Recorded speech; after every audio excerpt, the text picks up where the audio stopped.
amène à s'intéresser à la géo-ingénierie ou comment modifier artificiellement le climat pour mieux le contrôler. Où en sont les techniques et surtout est-ce souhaitable? On en parle avec notre invitée Sophia Cabej. Merci d'avoir accepté notre invitation. Vous êtes chercheuse en climat et sécurité à l'IRIS, l'Institut de Relations internationales et stratégiques à Paris. Alors pour que les téléspectateurs comprennent bien de ce dont il est question, la géo-ingénierie, c'est quoi? Quelle est votre définition? Alors, la géo-ingénierie, en fait, c'est ce qui rassemble toutes les techniques et pratiques à visée corrective de la pression des activités humaines sur le climat. Et donc, elle vise plusieurs objectifs, à la fois les causes, donc l'augmentation de la concentration de gaz à effet de serre dans l'atmosphère, et les conséquences, l'augmentation de la température moyenne. Et donc, c'est principalement de celle-ci dont on peut parler, notamment sur les dangers qui y sont associés, parce qu'il y en a de nombreux, à la fois pour les systèmes naturels et les systèmes sociaux. Alors, tout un pan de la recherche mondiale se penche très sérieusement sur ce sujet. Il y a autant de projets pour tenter d'enrayer justement le réchauffement climatique. Et je vais prendre un exemple concret. Un aspirateur géant pour filtrer le carbone de l'air. C'est une société suisse, Climeworks. C'est une bonne ou une mauvaise idée? Alors, ça dépend comment c'est fait, ça dépend quelle quantité d'énergie est nécessaire pour pouvoir capturer ce carbone.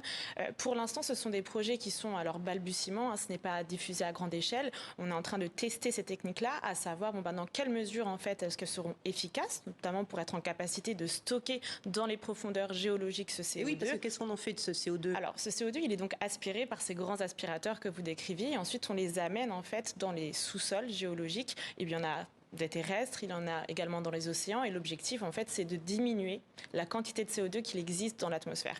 Donc les aspirateurs. Et dans la Terre, c'est pas dangereux? On ne connaît pas encore les conséquences de cette concentration ajoutée en fait finalement. Ça n'a jamais été fait. Pour l'instant, les études qui sont publiées nous disent que ça devrait aller, mais ça n'a jamais été fait.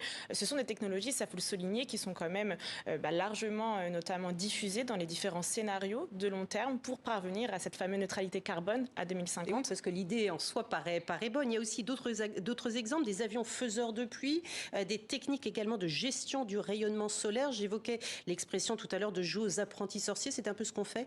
Alors là, je pense que vous faites référence en effet à l'injection d'aérosols dans la stratosphère. Donc l'idée là, c'est qu'on va venir injecter en fait des particules chimiques dans la haute stratosphère, avec pour objectif en fait de créer une sorte de voile miroir qui va venir refléter les rayons solaires directement vers l'espace, et donc diminuer finalement la quantité de soleil qui pénètre sur Terre et in fine la température. Donc ça, c'est un peu l'objectif. Pour l'instant, on n'y est pas du tout. C'est encore à un stade d'expérimentation en laboratoire.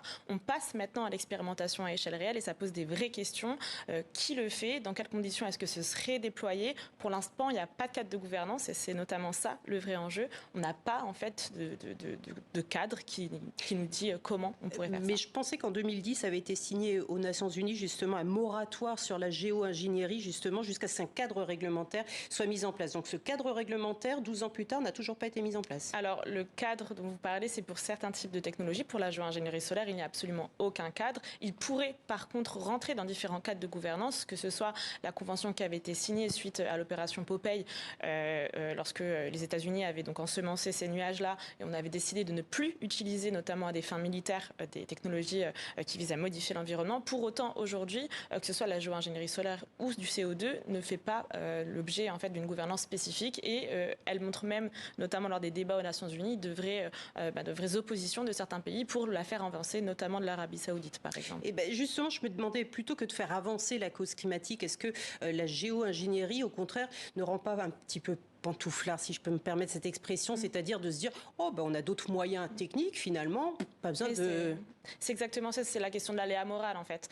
Finalement, en se disant si on a une technologie qui nous permettrait de continuer tel que le fait aujourd'hui, pourquoi pas? Et c'est un petit peu ce qu'on voit en fait. Aujourd'hui, les émissions continuent à augmenter, les concentrations de gaz à effet de serre également, et donc cette technologie, notamment celle qui vise à abaisser la température de manière artificielle, gagne en légitimité, en disant on va vers une mauvaise trajectoire, donc ne devrions pas développer ces technologies-là. Et c'est un petit peu... Et j'imagine aussi que ce sont les États dont l'économie dépend fortement des combustibles fossiles qui soutiennent la géo-ingénierie. Entre autres, c'est principalement les plus gros émetteurs, les États-Unis en particulier, avec le projet Scopex, je pense, auquel vous faisiez référence, qui à Harvard est financé notamment par Bill Gates.